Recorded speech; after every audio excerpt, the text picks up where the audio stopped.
रिक्षा चालकांना मराठी यायला हवं, ही भूमिका जर सरकारची असेल किंवा सरकारच्या संबंधित मंत्र्यांची असेल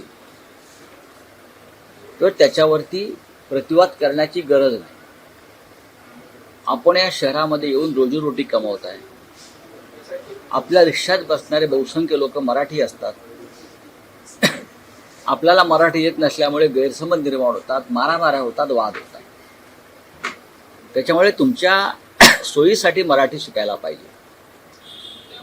पण सरकारला आव्हान देण्याची भाषा यात केली जाते मराठीच्या मुद्द्यावर. सरकारला आव्हान म्हणजे महाराष्ट्राला आव्हान. सरकार कोणाचं आहे असं आम्ही मानतो. काय झालं, देवेंद्र फडणवीस यांची जी मधल्या काळात गर्जना होती, महाराष्ट्रात सक्ती फक्त मराठीची, ही त्यांची गर्जना होती. महाराष्ट्रात सक्ती फक्त मराठीची. त्या गर्जनेचं काय झालं, त्या गर्जनेचं म्याव का झालं, कशा करता तुम्हाला मागे हटायचं आहे? शिकतील ना मराठी.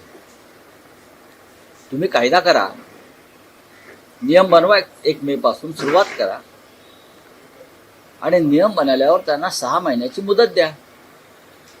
ज्यांना येत नाही त्यांनी शिकावं. मराठी अत्यंत सोपी, सहज, रसाळ भाषा आहे. ती अवघड नाही. ती काय हिब्रू भाषा आहे का? नाही. ती आफ्रिकन भाषा आहे का? नाही. आमची रोमन लिपी वगैरे सगळं सारखंच आहे, शब्द सारखे आहेत. मग तुम्ही शिकणार नाही म्हणजे काय? खरं म्हणजे जर सरकार मागे हटत असेल मराठीच्या प्रश्नावर, तर ज्या मंत्र्यांनी हा विषय सुरू केला, करणारच मराठी शिकावंच लागेल, त्यांनी मंत्रिमंडळातून मराठीच्या मुद्द्यावर राजीनामा दिला पाहिजे. जर महाराष्ट्र सरकार, जसं चिंतामणराव देशमुखांनी दिला होता, केंद्र जर मराठीच्या मुद्द्यावर, महाराष्ट्राची राजभाषा असताना मराठीच्या मुद्द्यावर सरकार मागे हटत असेल, तर जर ते मंत्री स्वाभिमानी असतील आणि खरोखर मराठी प्रेमी असतील तर त्यांनी ताबडतोब राजीनामा दिला पाहिजे आणि दूर व्हायला पाहिजे आणि मराठीसाठी लढायला पाहिजे. ते करणार आहेत का? काय ते सुद्धा त्या मुदतवाढीच्या गुंत्यामध्ये अडकून पडणार आहेत? भाजपचे मंत्री मोहन तेव्हा केएम रुग्णालयाचं नाव बदलावं यासाठी पुढाकार घेतलाय. कर्तव्यश्रेष्ठ एकलव्य स्मारक रुग्णालयाचं नाव द्यायचं लोढा का पुढाकार घेतलाय? नाही, लोढांना पुढाकार घ्यायचं काही कारण नाहीये. हा ते RSSचा अजेंडा पुढे नेत आहेत. केईम रुग्णालय हे का लोढाने बांधलं नाही आणि केईम रुग्णालय हे गेले वर्षानुवर्ष, शतकानुशतक रुग्णाची सेवा करत आहे. नक्कीच ते राजा किंग एडवर्डच्या नावाखाली ते आहे. एक ओळख म्हणून त्या नावाची देशात, महाराष्ट्रात आहे. आणि लोढांचं जे कारण आहे की गुलामीची प्रतीकं नकोत, बरोबर आहे. मग सगळ्यात आधी त्याने, मी काल म्हटल्याप्रमाणे, त्यांच्या ज्या वसाहती त्यांनी बांधलेल्या आहेत, हाऊसिंग कॉम्प्लेक्स, टॉवर्स, ती सगळी नावं इंग्रजी आहेत. त्यांच्या एका उंच टॉवरला प्रेसिडेंट ट्रम्पचं नाव आहे. सगळ्यात आधी त्यांनी प्रेसिडेंट ट्रम्पचं नाव आपल्या टॉवरवरून काढलं पाहिजे आणि त्या टॉवरला छत्रपती शिवाजी महाराजांचं नाव दिलं पाहिजे. त्यांचे इतर काही टॉवर्स आहेत, त्याची नावं अशीच काहीतरी एडवर्ड वगैरे टाईप आहेत, इंग्रजी. मग त्यांची नावं एकलव्य, द्रोणाचार्य, कृपाचार्य, दुर्योधन टॉवर्स. महाभारतातली जी पात्र आहेत, Draupadi towers, Shakuni towers, Vidur towers, Parshuram towers, Shriram towers, जे डोंबिवलीत ते काय पालवा आहे ना, पलावा आहे, त्याला दुर्योधन कॉम्प्लेक्स म्हणा. महाभारतातलं पात्र आहे. तुम्हाला जर दुर्योधन हिंदू होता, कुठेतरी इतर नावं घ्या, बिभीषण टॉवर करा. एवढं जर तुम्हाला संस्कृती आणि धर्माची चिंता आहे तर करा ना. केमच का? मग स्वतःपासून सुरुवात करा, नक्कीच करा. काल शिवसेनेने त्या संदर्भात आंदोलन केलंय. आपण पाहिलं असेल, शिवसेनेचे स्थानिक आमदार अजय चौधरी, हा, इतर आमचे नगरसेवक, माजी महापौर सगळ्यांनी तिकडे आंदोलन केलेलं आहे त्यासाठी. त्याला काही कारण आहेत ना, कारण आहेत ना. ट्रम्प टॉवरचं नाव ज्या दिवशी ते बदलून छत्रपती शिवाजी महाराज करतील, त्या इतर सगळ्या टॉवरची नावं जी इंग्रजी आहेत, गुलामीची प्रतीक आहेत, ती बदलून मी सांगितली त्याप्रमाणे दुर्योधन, शकुनी बरं का वगैरे वगैरे करतील, तर तेव्हा आम्ही साधारण त्याच्यावरती विचार करू. साहेब, एकनाथ शिंदेच्या पक्षाचं विलिनीकरण होईल असं म्हटलं जात असताना तर त्यांच्याच पक्षामध्ये प्रहारचं विलिनीकरण होतं. मला सर, एक महत्वाचा मुद्दा, विधान परिषदेला जर उद्धव ठाकरे लढणार नसतील तर काँग्रेसची जागा लढवेल असं नाना पटोले काल म्हणाले. माझ्याकडे त्याविषयी माहिती आज नाही. सपकाळ दिल्लीला आहेत, हायकमांड बरोबर चर्चा करतात. मला एवढंच माहिती आहे की हर्षवर्धन सपकाळ हे माननीय उद्धवजींना भेटले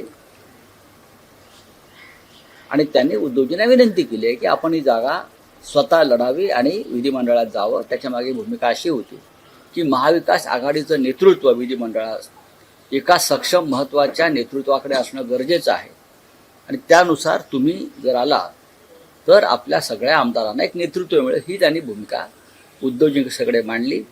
राष्ट्रवादी काँग्रेसने सुद्धा मांडली. आता उद्धवजी आज निर्णय घेतले. संजय राऊतांची इच्छा आहे का त्यांनी विधिमंडळात यावं, तुम्ही त्यांना त्यावरती समजूत काढा? बघा, आमच्या सगळ्यांचीच इच्छा आहे ना, माझी कशाला पाहिजे. आता त्यांचं मन जे आहे ते निर्णय घेतील, ते त्यांच्या मनानुसार. ते पक्षप्रमुख आहेत, एकच जागा आहे, त्याच्यामुळे त्यांना काळजीपूर्वक पावलं टाकावी लागतील. साहेबांचं नाव येतात, सर्वांच्या भुव्या उंच झाल्या, पुन्हा प्रहार करू शकतात. ठीक आहे ना, बघू ना. हा, काँग्रेसने अट ठेवलेली आहे त्या राज्यसभेबाबत? अशी कोणती अट नाही. बोलिए. मराठी भाषा को मतलब कंपलसरी के लिए कल भी प्रेस कॉन्फ्रेंस ली गई और अब कंफर्म नहीं किया गया, आज फिर से प्रेस कॉन्फ्रेंस ली जा रही है. संजय निरुपम एक तरफ बात करते हैं, एक तरफ कौन क्या बात करता है मुझे मालूम नहीं है. क्या इसमें वोट बैंक की राजनीति या ये वोट बैंक की राजनीति पर काम चल रहा है और कुछ नहीं. पश्चिम बंगाल में बंगाली अनिवार्य होनी चाहिए, गुजरात में गुजराती कंपलसरी होनी चाहिए, कर्नाटक में कानड़ी कंपलसरी होनी चाहिए, पंजाब में पंजाबी होनी चाहिए, तमिलनाडु में तमिल को महत्व मिलना चाहिए. अगर ये है तो महाराष्ट्र में अगर मराठी भाषा के लिए हम वही हक मांगेंगे तो आप इतने नाच क्यों रहे हो, खुदक क्यों रहे हो? इस राज्य की भाषा मराठी है. कौन सी वोट बैंक है और किसकी वोट बैंक है? आप वोट बैंक के लिए मराठी का अपमान करोगे, नहीं चलेगा. मैं इस राज्य के जो ट्रांसपोर्ट मिनिस्टर है मिस्टर सरनाईक, अगर सचमुच ये मराठी भाषा उनके मन से अनिवार्य करना चाहते हैं रिक्शा चलाने वालों को, तो उसमें कोई गलत नहीं है. ये उनके ही फायदे की उनके फायदे की ये विचार है. क्योंकि आपके रिक्शा में कौन बैठते हैं? लोकल लोग बैठते हैं जो मराठी भाषिक है, तो आपका उनका डायलॉग नहीं हो पा रहा है, तो झगड़े होते हैं, हाँ, पुलिस स्टेशन तक जाते हैं. तो आपको सीखना होगा मराठी. और आप यहाँ काम धंधा रोजगार करने आए हैं तो आपको लोकल भाषा सीखना होगा. अगर यहाँ के लोग यूपी बिहार में जाओगे तो हिंदी तो आनी चाहिए उनको. हम यहाँ भी हिंदी का इस्तेमाल करते हैं, दिल्ली में करते हैं. क्यों करते हैं? हमारी भाषा है, हिंदी भी हमारी भाषा है, तो करना चाहिए. अगर कोई इसकी राजनीति करना चाहते वोट बैंक की तो उनको जूते से मारना चाहिए. यही प्रताप सरनाईक जी ने हाथ में जूता लेकर उनके पीछे भागना चाहिए, ऐसे लोगों को जो विरोध कर रहे हैं. सर, बीजेपी के एक मिनिस्टर हैं, कैबिनेट मंत्री हैं, उनको 1 महीने की सजा सुनाई गई है कोर्ट ने और मट्टी फेंकने के ऊपर कर्मचारी के नीतीश राणे. कोर्ट का निर्णय है, अगर कोर्ट का निर्णय है तो कोर्ट का निर्णय मानना चाहिए. सजा हमने तो नहीं दी ना, अपोजिशन ने दी ना, या पंडित नेहरू ने नहीं दी है ना, सजा आपके ही कोर्ट ने दी है. और क्यों दी है? आपने कानून को हाथ में लिया. अगर कोई भी कानून को हाथ में लेता है तो कानून अपना काम करता है.